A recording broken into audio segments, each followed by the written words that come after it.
আমরা মানুষের যা চাওয়া পাওয়া ছিল, সাম্য, মানবিক মর্যাদা, ন্যায় বিচার প্রতিষ্ঠা, আসলে বাস্তবে তাদের পরিচালনায় এদেশে আমরা সাম্য, মানবিক মর্যাদা, ন্যায় বিচার প্রতিষ্ঠা এটা আমরা পাই নাই।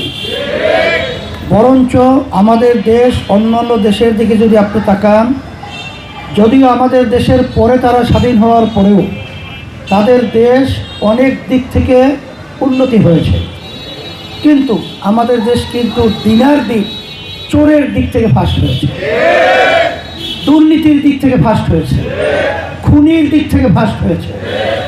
এর পরিবর্তন আমাদের কি করতে হবে?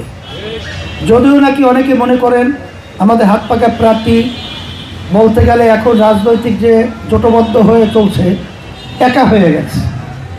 আসলে হকের পক্ষের বাতি একা থাকলেও সেটা হক। আর আল্লাহ রাব্বুল আলামিন বলেছেন, যা আল হাক্কু ওয়া জাহাক আল বাতিল ইন্নাল বাতিলা কানা যাহুকা। হক আসলে অন্ধকার দূরীভূত হবে। সেই হিসাবে আপনি জানেন, আল্লাহ রাসূল সাল্লাল্লাহু আলাইহি যখন হকের আওয়াজ দিয়ে নেমেছিলেন, আসছিলেন, তখন তার সাথে কিন্তু কেউ ছিল না।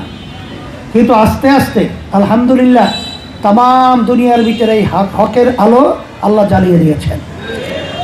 আমরা বিশেষ করে প্রথম একটা দল, আমরা ইসলামী শক্তিকে আমরা সংসদে নেয়ার যে প্রক্রিয়া শুরু করেছিলাম, মানুষের একটা সাড়াও মিলেছিল।